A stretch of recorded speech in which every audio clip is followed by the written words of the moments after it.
चलिए स्टार्ट करते हैं आज का न्यूज़ टॉपिक। क्यों चर्चा में है लिक्विड नैनो यूरिया।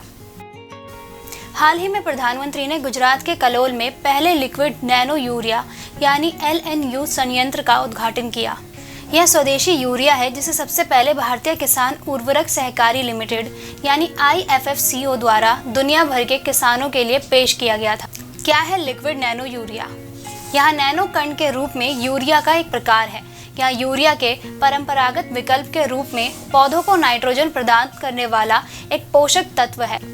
यूरिया सफेद रंग का एक रासायनिक नाइट्रोजन उर्वरक है जो कृत्रिम रूप से नाइट्रोजन प्रदान करता है तथा पौधों के लिए एक आवश्यक प्रमुख पोषक तत्व है। नैनो यूरिया को पारंपरिक यूरिया के स्थान पर विकसित किया गया है और यह पारंपरिक यूरिया की आवश्यकता को न्यूनतम 50% तक कम कर सकता है।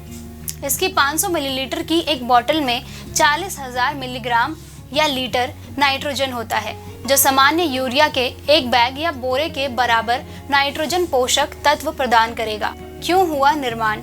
इसे स्वदेशी रूप से नैनो बायोटेक्नोलॉजी रिसर्च सेंटर में आत्मनिर्भर भारत अभियान और आत्मनिर्भर कृषि के अनुरूप विकसित किया गया है। भारत अपनी यूरिया की जरूरतों को पूरा करने के लिए आयात पर निर्भर है। क्या है उद्देश्य? इसका उद्देश्य पारंपरिक यूरिया के असंतुलित और अंधाधुंध उपयोग को कम करना, फसल उत्पादकता में वृद्धि करना तथा मिट्टी, पानी व वायु प्रदूषण को कम करना है। क्या है महत्व? नैनो यूरिया लिक्विड को पौधों के पोषण के लिए प्रभावी और कुशल पाया गया है। यह मृदा में यूरिया अनुप्रयोग के अतिरिक्त उपयोग को कम करने, संतुलन पोषण कार्यक्रम को बढ़ावा देने, साथ ही फसलों को मजबूत एवं स्वस्थ बनाएगा और उन्हें लॉन्जिंग प्रभाव से बचाएगा। लॉन्जिंग प्रभाव से फसल के तने जमीन की तरफ झुक जाते हैं जिससे फसलों की कटाई करना बहुत मुश्किल हो जाता है और उपज में नाटकीय रूप से कमी आ सकती है।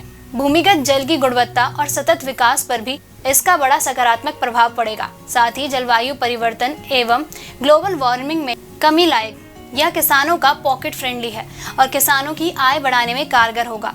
इससे लॉजिस्टिक एवं वेयर हाउसेस की लागत में भी काफी कमी आएगी। पारंपरिक यूरिया की तुलना में LNU की गुणवत्ता। परंपरागत यूरिया की दक्षता लगभग 25% है।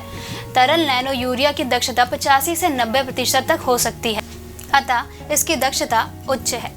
परंपरागत यूरिया फसलों पर वांछित प्रभाव डालने में विफल रहता है क्योंकि इसे प्राय गलत तरीके से इस्तेमाल किया जाता है और इसमें नाइट्रोजन वाष्पीकृत हो जाती है या गैस के रूप में नष्ट हो जाती है। सिंचाई के दौरान भी बहुत सारा नाइट्रोजन बह जाता है। लिक्विड नैनो यूरिया को सीधे पत्तियों पर छिड़का जाता है और पौधों द्वारा अवशोषित कर लिया जाता है।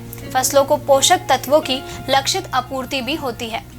नैनो रूप में उर्वरक फसलों की पोषण तत्वों की लक्षित आपूर्ति प्रदान करता है क्योंकि वे पत्तियों के एपिडर्मिस पर पाए जाने वाले संध्रों द्वारा अवशोषित होते हैं।